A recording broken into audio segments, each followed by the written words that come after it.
Whether or not we like to admit this, the biggest reason we're going out and dating is probably because we're lonely and we're looking for someone attractive.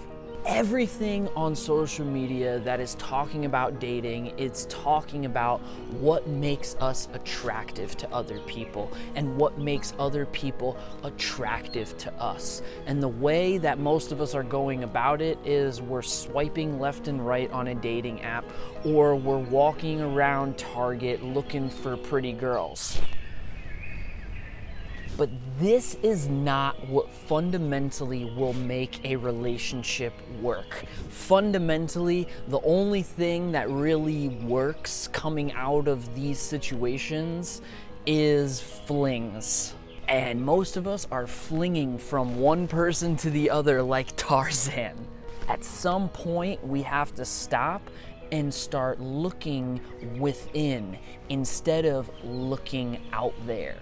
What's up, y'all? My name is Roger, and I make content to empower creative people in order for us to sustain our artistic passion and to have our lifestyle kept creative. And one of the things that can be the downfall of a lot of creative people and a lot of artists is getting into the wrong relationship.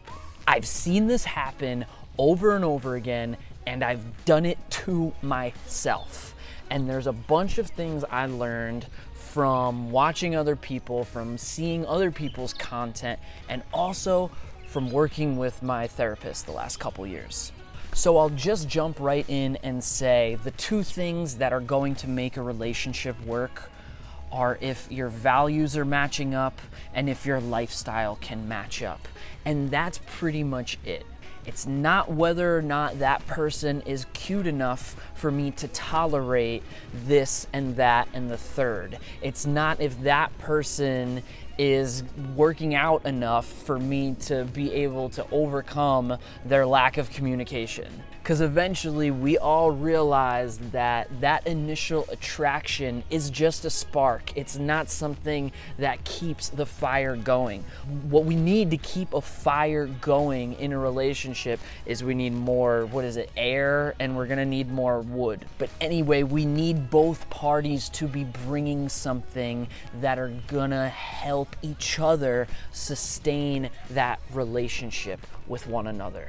So we need to shift away from the line of thinking of whether or not we are going to be attractive to that person. We need to really stop with the attractive part because it's just the first step. We need to go from, instead of worrying how to get them to like us, we need to go to, are they compatible with us? We need to go to vetting them out if they're going to work with our lifestyle and with the values that we have within ourselves. So I realized in my own life, I was what's called a serial monogamist, where I was getting in long-term relationship after long-term relationship. And I was in relationships for years. I was in relationships for more of my life than I was single. I was going from one chick to the other very quickly, but making that relationship last. And the kind of perspective that I had was, how can I make this work? Because when I was attracted to that other person and that other person was attracted to me, in my head, the only thing that I needed to do was make the relationship work. How can I please that other person? How can that person please me?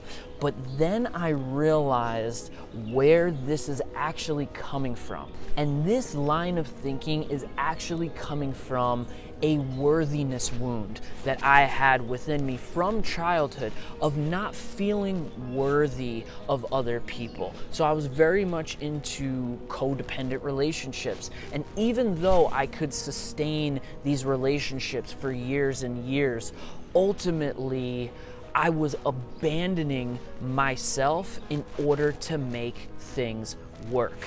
And when we find ourselves in those kinds of relationships, what we will end up abandoning is our creativity. It's our artistic time. We will always sacrifice that and put it on the back burner in order to make that other person happy, in order to make that relationship work. And when you find yourself in these types of relationships, they are usually not going to work out, because at some point it's just going to eat away at you. Whether it's 3 weeks and you haven't picked up the guitar, or it's been a few months and you've had no inspiration or energy to paint, it's going to wear on you. Because when that relationship comes to an end, or even other shit happens, like you get laid off from work, somebody in your family passes away, mostly when that relationship ends, if it ends, the one thing that's going to be there for you, the one thing that is your saving grace, is your creative expression, your artistic outlet. That's always going to be there for you. So when we address this worthiness wound that many of us have, especially as creatives and artists, we have to shift away from wanting that person to like us and overlooking all the red flags.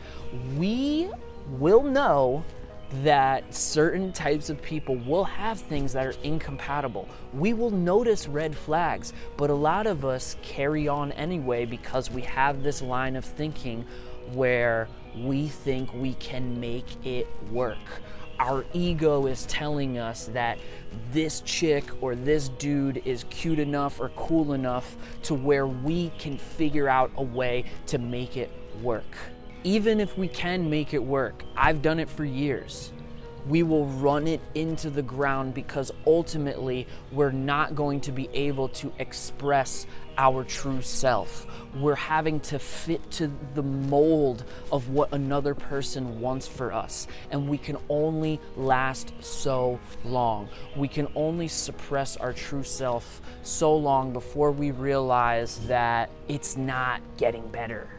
And I hate to say this, y'all, but the real solution to all of this and the real solution to dating is being okay with not dating, being okay with being by ourselves, having confidence in who we are on our own, not needing validation from other people, from pretty people, from anybody, having our own sense of worthiness in what we do and who we are, that we can be cool with just being on our own. And also when we are dating, it's easy for us to walk away from people. It's easy for us to know that this is not going to work out. When we're more confident in ourselves and we're looking for relationship, meaning we're looking for values, we're looking at lifestyle of another person, and we see signs of incompatibility, we're okay with walking away. We're not thinking like, I can make it work because I don't want to be lonely anymore. We're out of that mindset and we're into the mindset of we're not for everybody. We can't make it work with everybody. There are some people that are going to be out there that we can work well with, but a lot of people we're not going to, and that's okay. We have to stop going to the grocery store hungry, y'all, because we're getting Cheetos, we're getting Twinkies, maybe we're getting asparagus too, maybe an apple here and there, but we're getting all this shit that we don't need. We can't date like we're going to a grocery store hungry. We gotta prepare food for ourselves first. We have to be fulfilled with ourselves first. And for a lot of us, it's going to mean prioritizing our creative expression, prioritizing our art, music, painting, photography, even going out into nature. Like, this is an artistic expression, meditating, making that a priority of who we are. Because when another person comes in our life, if we feel like we need to sacrifice any of those aspects of who we are for that other person, to fit, then that other person is not for us. So lastly, I'm gonna ask you this question. It's the same question that my therapist asked me. What are your values? What are your deal breakers? What are the things that you value in a relationship? And what are some things that are total deal breakers for you?